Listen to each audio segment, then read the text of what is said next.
అబ్బో ఓ కళకళలాడిపోతున్నారు. సొంత నగలు వేసుకుంటే ఇంత దజ్జే రాదు. ఊరుకో మూర్తి, నీ దిష్టి తగిలేట్టుంది. మూర్తి ఏమండి, చెవికి తిద్దులున్నాయి, చేతికి గాజులున్నాయి, మెడకి నెక్లెస్ ఉంది, నడుంకు వడ్డాణం ఉంటే బాగుంటుంది కదా. వడ్డాణం కావాలంటే పెళ్ళింట్లో దొంగతనం చేయాలి. ట్రైన్లో వడ్డాణాలు వేసుకుని ఎవరు తిరుగుతారు? అన్నయ్య గారు, మా ఆయన అసలే వెర్రిబాగులాడని మీకు తెలుసు కదా. మీరేమో బోల్డ్ నగలు తెచ్చుకున్నారు. మా ఆయన చూడండి, ముష్టి 4 జతల గాజులు, ఈ ప్లెయిన్ చైన్ తెచ్చాడు. మీరైనా చెప్పుండొచ్చు కదా. నువ్వేం అనుకో గానీ మీ ఆయన ఎంత గొప్పవాడంటే మెళ్ళో చైన్ లాగమంటే ట్రైన్ చైన్ లాగిన రకం. ఇవి కూడా నేను తీసి ఇచ్చినవే. నిజంగానే మేము అదృష్టవంతులం కాదు అన్నయ్య గారు. మా తలరాతే బాగుంటే మా పెద్ద మామగారు ఎప్పుడో పోయిండేవారు కదా. సర్లేవే, మా ఆయన వచ్చే టైం అయింది, నేను వస్తాను. అలాగే. జాగ్రత్త అమ్మా, నగలేసుకెళ్తున్నావు. అసలే దొంగలు తిరుగుతున్నారు.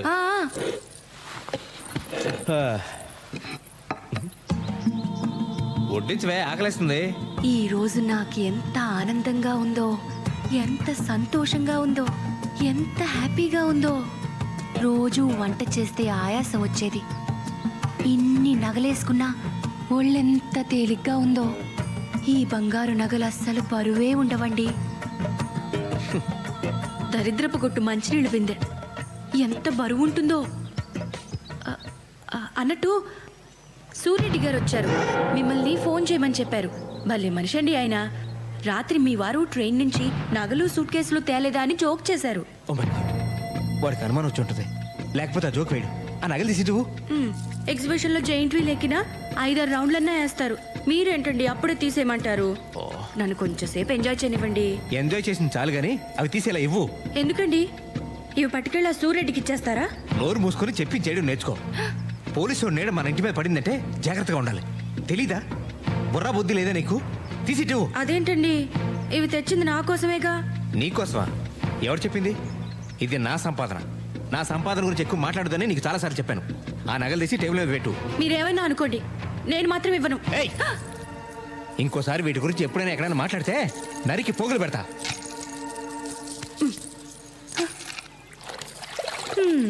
కొట్టుకొచ్చిన వస్తువులు కూడా కొన్నంత బిల్డప్. శోభనం రాత్రి నేను చిటికెడంత బరువు కూడా మొయ్యనివ్వను అని ప్రామిస్ చేస్తే ఏమో అనుకున్నాను గాని ఒంటి మీద 1 గ్రామ్ బంగారం కూడా మొయ్యనివ్వడని ఇప్పుడు అర్థమైంది. ఈయనేమన్నా నన్ను ఫ్రీగా పెళ్లి చేసుకున్నాడా? మా వాళ్ళు నాకు 10 లక్షల కట్నం ఇచ్చారు. కనీసం ఆ డబ్బులోంచి కొంత ఖర్చు పెట్టి పని మనిషినైనా పెట్టచ్చుగా. మీరేం చేస్తుంటారండి? నేను హౌస్ వైఫ్ నండి. మీరేం చదువుకున్నారు? నేను హౌస్ వైఫ్ నే తల్లి.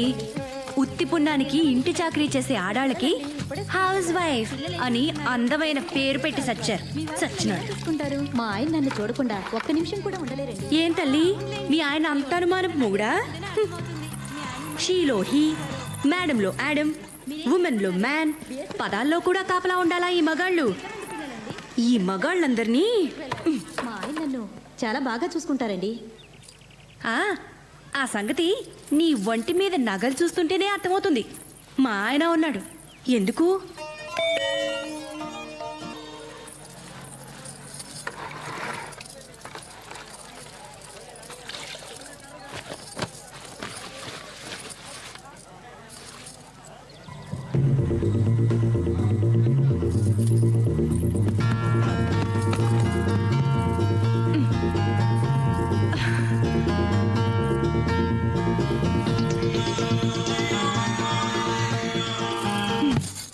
Sir tea. సార్ ఏం సార్, మీ కళ్ళు బాగా లోపలికి పోయాయి. రాత్రి మేడం గారు నిద్రపోనివ్వలేదా ఏంటి? రేయ్, నా కళ్ళు లోనకున్నాయా లేదా బయటికి వెళ్ళాడుతున్నాయా? మా ఆవిడ నన్ను నిద్రపోనలేదా లేదా పక్కన నిద్రపోనలేదా? ఈ డీటెయిల్స్ అవసరం ఏంట్రా? చంపేస్తాను రే. సార్ మీకోసం పోలీసులు వచ్చారు సార్. పోలీసులా? ఇంకా చంపలేదు, అప్పుడే పోలీసులు వచ్చారా? ఇదిగో, నిన్ను సార్ సార్ అని మర్యాద ఇచ్చి నీ కూడా తిరుగుతుంటే నువ్వు తప్పుడు పని చేసింది చాలక నాతో కూడా చేయింతావా? నాకు వచ్చ కారిపోతుందిరా.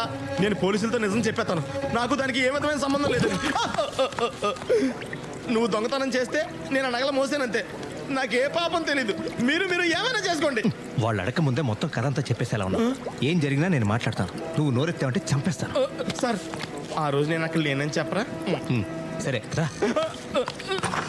మూర్తి డిఐజీ గారు మీ ఇద్దరి హెల్ప్ కోసం వచ్చారయ్యా. ప్రజాపత్రిక ఎవరు మీరు? ఏమిటండి మీ న్యూస్ పేపరు? రైలు ప్రమాదం జరిగితే చుట్టుపక్కల ఉన్న ప్రజలు కొన్ని వందల మంది ప్రాణాలు కాపాడారు. మీరేమో నగలు దోసుకుపోయారని, సూట్ కేసులు ఎత్తుకుపోయారని, అసలు రైలే దోచేశారని మీ ఇష్టం వచ్చినట్టు రాశారు. అంత ప్రమాదంలో కూడా ప్రాణాలకు తెగించి మరి రక్షించిన వారిని మీరు ఇన్సల్ట్ చేస్తున్నారు. ఏమిటి పద్ధతి? ఏయ్, ఏంటయ్యా ఇది? ఎవరు నువ్వు? ఏంటి దబాయిస్తున్నావు? అసలు నేను లోపలికి ఎవరు రానిచ్చారు? లేకపోతే ఏమిటండి? ప్రమాదం ఎలా జరిగిందో రాయాలి, ఎంతమంది చచ్చారో రాయాలి, చచ్చిన వాడికి గవర్నమెంట్ ఎలాంటి సహాయం చేస్తుందో రాయాలి. అంతేగాని మీ ఇష్టం వచ్చినట్లు ఊహించి రాసి మంచి పనులు చేసిన వాళ్ళని మీరు ఇన్సల్ట్ చేస్తున్నారు. సూట్ కేసులు ఎత్తుకుపోతున్న వాళ్ళ ఫోటో. మీరు ప్రజలకు ఉపయోగపడేది రాయాలి. రెస్పాన్సిబుల్ జర్నలిజం అంటే అది. సార్ సార్ సార్ రేయ్ వీడిని లోపల పడేయండి రా. థ్యాంక్ యూ సత్యమూర్తి గారు. మీరు తీసిన ఫోటోలన్నీ నాకు కావాలి. సార్. వాటి ద్వారా చాలా మంది దొంగలు పట్టుకోవాలి. సార్ అక్కడ అందరినీ నేనే ఫోటోలు తీసాను సార్. ఇదిగోండి సార్, నా దగ్గర ఉన్న ఫోటోలు మొత్తం మీకు ఇచ్చేస్తాను సార్. వాళ్ళందరినీ నేనే పట్టిస్తాను sir. Very good my boy. ఆ. సాయంత్రంలోగా ఆ ఫోటోలన్నీ నాకు కావాలి. అలాగే సార్. లేకపోతే నిన్ను బొక్కలో తోస్తా. థ్యాంక్ యూ ఎడిటర్ గారు. Thank you sir. నేను వస్తా. Thank you.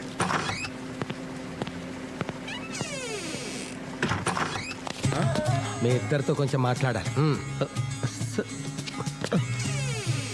ఆఫ్టర్ ఆల్ ఆ ఫోటోల కోసం ఒక డిఐజీ లెవెల్ ఆఫీసర్ స్వయంగా ఎందుకు వచ్చాడో ఆలోచించారా? కదా మాకు ఆలోచన రాలేదు సార్. రాదు, వస్తే మీరు ఎడిటర్లు అయిపోతారు కదా. నిన్న రాత్రి జరిగిన సంఘటన గురించి ఈ పేపర్లో ఏం రాశారో తెలుసా? తెలీదు. పోనీ ఈ పేపర్ ఎప్పుడైనా చూసారా? మేము మన పేపర్ చదవం సార్. పరాయి వాళ్ళ పేపర్ ఎందుకు చదువుతాం? చదవరు. నేనే మన పేపర్ చదవను కదా. అందుకే మేము చదవట్లేదు సార్. కూర్చోండి. కూర్చున్నారు కదా. ఇప్పుడు నేను చెప్పేది జాగ్రత్తగా వినండి. వింటారు కదా? నిన్న రాత్రి ట్రైన్లో ఏసీ ఫస్ట్ క్లాసులో ఒక సూట్ కేసు పోయిందట. దాంట్లో ఎంతో విలువైన వజ్రాలు ఎన్నో ఉన్నాయట. ఆ సూట్ కేసు ఒక రాజకీయ నాయకుడిదట. ఎవరిదట? రాజకీయ నాయకుడిదట. అదన్నమాట సంగతి. అందుకన్నమాట డిఐజీ స్వయంగా వచ్చింది. ఫస్ట్ క్లాస్ ఏసీ కంపార్ట్మెంట్ లో వజ్రాలు సూట్ కేసా? అవునయ్యా. దాని సంగతి మీకు ముందే తెలుసా? తెలిసే ఉంటుంది. ఎవరైనా పట్టుకుపోతుంటే చూసారా? చూసే ఉంటారు. క్విక్ నాకు చెప్పండి. మన ముగ్గురం వెళ్ళి వాడిని పట్టుకుంటాం. మన ముగ్గురికి 3 వాట, వాడుకో వాట. 3వ కంటికి తెలియదు. పోలీసులకి సంగతి తెలియకుండా జాగ్రత్త పడతాం. పోలీసులు నోరేస్తారు. నాది పూచి. ఎవరిది పూచి? నాది. 3 వాటాలు కాదు సార్. ఆడెవడో అందరికీ 3 నామాలు ఎట్టి వెళ్ళిపోయాడు. ఆ సూట్ కేసులు పట్టుకుపోవడం మేము చూసాం, కానీ అందులో వజ్రాలు ఉన్న సంగతి మాకు తెలియదు సార్. తెలిస్తే అది ఆడికి ఎలా వదులుతా ఉండి మర్డర్ చేసినా మేము తెచ్చేసుకునేవాళ్ళం కదా. ఊరుకో. సరే సార్, మేము వెళ్ళొస్తాం. ఆ పనిలో ఉంటాం. నీలాద్రి, నాకు అర్జెంట్ పని ఉంది. మళ్ళీ కలుద్దాం. సార్ ఇది అన్యాయం సార్. ఏంటి పని ఉందని చెప్పడమా? అది కాదు సార్, నేను తీసుకున్న సూట్ కేసు ఆ ఏసీలో ప్రయాణం చేసేవాడు కాదు సార్. అక్కడ టీసీ గడిది. అందులో నలిపోయిన నల్లకోటు, సింపేసిన టికెట్లు, తడిసిపోయి కంపొచ్చేతను కట్టారు తప్ప ఏమీ లేవు సార్. నువ్వు చాలా లక్కీ ఫీల్ అవ్వు. బనియన్స్ డ్రాయర్స్ కూడా లేని పేదవాళ్ళు మన దేశంలో చాలా మంది ఉన్నారు. మనిషి అనేవాడికి తృప్తి ఉండాలి నీలాద్రి. దేవుడు ఇది ఇస్తే తీసుకోవాలి. ఓకే సార్ సార్ సార్ మీరే నాకు దేవుడు సార్. ఈ లోకంలో నాకు మా పెదనాన్న తప్ప ఎవరూ లేరు సార్. ఆడు పోతే కానీ ఆడు ఆస్తి నాకు రాదు సార్. కానీ నేను పోతే కానీ ఆడు పోయిలో లేడు సార్. నేను చేయమంటారా? మీ పెద్దనాన్ని కూని చేయమంటావా? అయ్యి బాబోయ్, అంత మాట అంటున్నా సార్. సార్ మీరు పట్టుకెళ్ళిన సూట్ కేసులో వజ్రాలు కానీ ఉంటే సగం నాకు ఇప్పించండి సార్. కర్మ, ఆ వజ్రాలే నా దగ్గర ఉంటే నాతో ఇంతసేపు మాట్లాడే అవకాశమే నీకు ఉండేది కాదు. అంటే వీడి దగ్గర కూడా వజ్రాలు లేవన్నమాట. అమ్మయ్యా, వీడికి వజ్రాలు దొరకలేదు.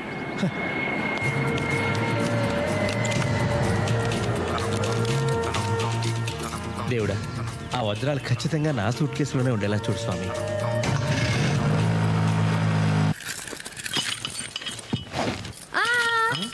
కాసేపు ఆగు. ఏంటమ్మా రైతు పగలు కొడతారా ఏంటి? అయితే నేనందుకు? నువ్వు ఉండవయ్యా.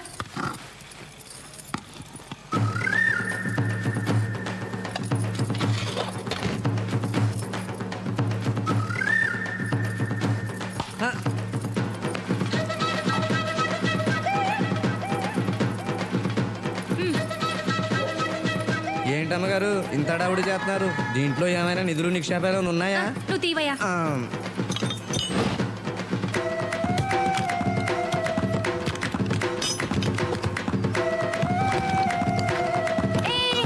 తెరవకు. లాక్ తీమన్నారు, తీసేసావు. అంతవరకే. ఇదిగో 50 రూపాయలు. ఏంటమ్మా ఇంత ఖరీదైన సూట్ కేసు పాడవకుండా తీసినందుకు కనీసం 200 తీసుకోవాలి. 200? ఇంకా నయ్యం 2000 అన్నావు కాదు. ఇదిగో 100, ఆ 50 ఏంటి? ఇంకా మాట్లాడుకో. వెళ్ళిపో. వెళ్ళమన్నానా?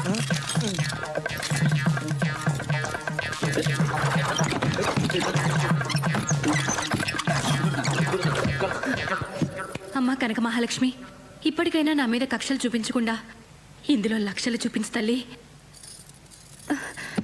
ఓం శ్రీ మహాలక్ష్మి నమః. ధిం ధిమి ధిం ధిమి ధిం ధిమి ధిం ధిమి దుందుభినాద సుపూర్ణమయే ఘుమ ఘుమ ఘుం ఘుమ ఘుం ఘుమ ఘుం ఘుమ శంఖనాద.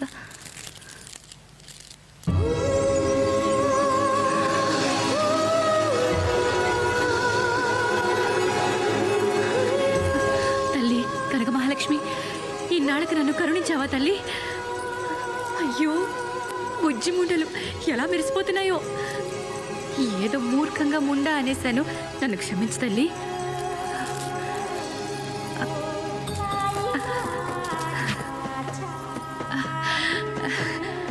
ఆయన వీటిని చూసి ఎంత మురిసిపోతారో. స్వరాజ్యం, నీ మూలంగా నా దరిద్రం వదిలిపోయిందని పొంగిపోతారు, ఉప్పి తప్పి పైపోతారు. అమ్మో, ఆయనకి ఏమీ చెప్పకూడదు. ఈ వజ్రాలు అమ్మితే ఓ 2-3 లక్షలు వస్తాయి. ఆ డబ్బుని బ్యాంకులో దాచుకుంటాను. ఆయనకు తెలిస్తే మళ్ళీ ఇవి కూడా లాగేసుకుంటారు. నీకు తెలియదే ఉంది తల్లి, కలికాలం డబ్బు మొగుడు పెళ్ళాన్ని కూడా విడదీస్తుంది. ఈ తప్పుకు నన్ను క్షమించు తల్లి. పిలిచావా తల్లి? ఓ.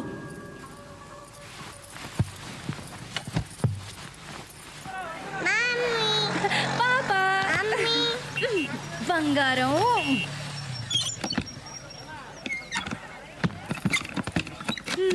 నా బంగారు కొండ, నా వజ్రాల మూట. ఇవా, ఇవన్నీ మనవే, దేవుడిచ్చాడు. నాన్నకి చెప్పండి. ట్వింకిల్ ట్వింకిల్ లిటిల్ స్టార్స్ కదమ్మా. అవునమ్మా, ట్వింకిల్ ట్వింకిల్ లిటిల్ స్టార్స్. ఇవి నావి.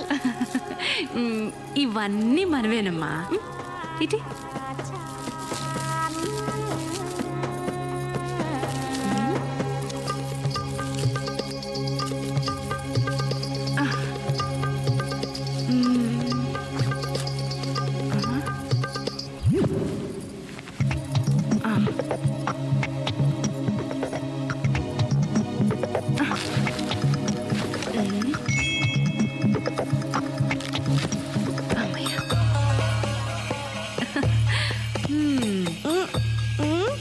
నాన్నకు చెప్పతే. నీకు ఐస్ క్రీమ్ కావాలా, చాక్లెట్ కావాలా? చాక్లెట్ కావాలి, ఐస్ క్రీమ్ కావాలి, ఇంకా స్టార్స్ కూడా కావాలి. అన్ని నా బుద్ధిలో వచ్చాయి తల్లి నీకు. అబ్బా. ఈ దేశ ప్రధానమంత్రిగా నా బాధ్యతలు నేను విస్మరించలేను. వైఫల్యాలన్నిటికీ నేనే బాధ్యత వహిస్తున్నాను. ఒక క్యాబిన్ మ్యాన్, ఒక సిగ్నల్ మ్యాన్, వీళ్ళ నిర్లక్ష్యానికి 48 నిండు ప్రాణాలు బలైపోయినాయి. ప్రయాణికులందరినీ దోచుకున్నారు. ఏడు సేవలేరా, సాక్షాత్తు ప్రధానమంత్రివి, నీ సూట్ కేసే కొట్టేశారా? ప్రధానమంత్రి సూట్ కేసుకే రక్షణ లేకపోతే ఈ దేశంలో సామాన్యుల సూట్ కేసుల సంగతి ఏంటి? ఇది దోపిడీ రాజ్యమురన్నా, ఇది దొంగల రాజ్యమురన్నా. అన్నా ప్రధానుడా, నోరు పోయిరా. అక్కడ చూడండి. రేయ్, ముందు ఆ న్యూస్ ఛానల్ కట్టిపారండి రా. ప్రధానమంత్రి టెన్షన్లో ఉంటే ప్రజలు ఏమైపోతారు? 1, 2, 500 కోట్లు భగవంతుడిచ్చినవి. అవును సార్. అసలు మీరు 500 కోట్లు పెట్టి వజ్రాలు కొనడం ఏంటి? వాటిని వాడెవరితోనో రైల్లో పంపడం ఏంటి? నాకు తెలియకుండా. నీకు తెలియకుండా పొద్దున్న దీనికి కూడా వెళ్ళా. సారీ. అమ్మా, డబ్బులు ఇంట్లో ఉంటే శుక్రంలాగా దొరికిపోయే ప్రమాదం ఉందని వాటిని వజ్రాలలాగా మార్చేసి వాటిని మీ పెద్దలకు కప్పు చెప్పే బాధ్యత ధీరులు కప్పు చెప్పారు. విమానాల్లో వెళ్తే రిస్క్ అని, ట్రైన్లో వెళ్తే సేఫ్ అని ట్రైన్లో వెళ్ళమన్నారు. యాక్చువల్గా ట్రైన్లో వెళ్తేనే సేఫ్, బట్ మన టైం బ్యాడ్. అదే రిస్కే మన కోపం ఉంచింది. రాజకీయాల్లో అడుగుపెట్టి అసమాన ప్రతిభతో, మేధా సంపత్తితో పడని వాళ్ళను పడగొడుతూ, పడిన వాళ్ళ మీద అడుగులేస్తూ ఎంతో కష్టపడి పైకి ఎగబ్రాకి ప్రధానమంత్రి అయ్యారు. కానీ ఏం లాభం? ఒక రైలు ప్రమాదంలో దొరికిపోయారు. ఒక చిన్న రైలు దొంగ చేతిలో దెబ్బతిన్నారు. ప్రజలు మారాలి, అధికారులు మారాలి, మేధావులు మారాలి, మంత్రులు మారాలి, ఈ దేశమే మారాలి. ఈ దేశ ప్రధానే మారాలి. ఏడుకొండలవాడ వెంకటరమణ స్వామి, నా వజ్రాలు నాకు సురక్షితంగా దొరికితే నీకు 2 వజ్రాలు హుండీలో వేస్తా. షిరిడి సాయినాథ, నా సూట్ కేసు నాకు ఇప్పించు తండ్రి, నీకు క్షీరాభిషేకం చేయిస్తా. చెప్పు, నేను కోటీశ్వరాలను అవుతానా? 100 ఇస్తే, పోనీ లక్షాధికారి? 50 ఇస్తే మీ వారొచ్చారు. ఈ మూర్తి ఏంటి ఈ టైంలో వచ్చాడు?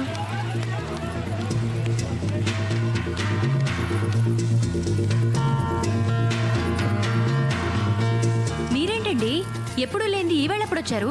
ఇదేంటి దీని తాళం తీసింది ఎవరు? మారుతాళాలు వాడు, నేనే తీయించా. వాడేసిన బట్టలు, సెంట్లు, రేజర్లు తప్ప మరేమీ లేవు. ఏమీ లేవా? కొత్త తాళం వేయించుకుంటే తప్ప అదెందుకు పనికిరాదు. సరిగ్గా చూసావు నువ్వు? ఆ, ఒక బ్లేడ్ కూడా ఉంది. అదిగా స్వరాజ్యం. తెల్లగా రౌండ్గా గుండు రూపంలో ఏం లేవా? ఆ, ఓ అవా? ఆ, అవే. 3-4 ఉన్నాయి. అవే కదండి, ఆ బట్టల దగ్గర పెడతాం, నాఫ్తలు నుండలు అవేగా. అసలు నువ్వు సరిగ్గా చూసావా? అసలు ఇవాళ మీకు ఏమైందండి? ఏమైందా? ఆ శనిగాడు. అపచారం అపచారం. శనిగాడు కాదు, శని దేవుడు. ఆ శనిదేవుడు నా మీద పడి టెండూల్కర్లా సెంచరీల మీద సెంచరీలు కొట్టేస్తున్నాడు. వస్తే పిచ్చి మొహమ, అసలు ఏం జరిగిందో తెలిస్తే నువ్వు గుండాకి సస్తావు. అదేంటో ముందు చెప్పండి. యాక్సిడెంట్ జరిగిన రైల్లోంచి దొంగిలించిపోయిన సూట్ కేసులో కోట్ల విలువ చేసే వజ్రాలు ఉన్నాయట.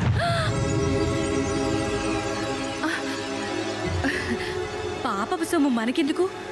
అయినా మన సూట్ కేసులు లేవు కదా. అదే ఎందుకు ఉండకూడదంటున్నాను. అయ్యయ్యో, ఎలా ఉండేవారు ఎలా అయిపోయారండి. మీరు రిలాక్స్ అవ్వండి. దొరికింది లాక్కొస్తే సరిపోదు, లక్క కూడా ఉండాలి.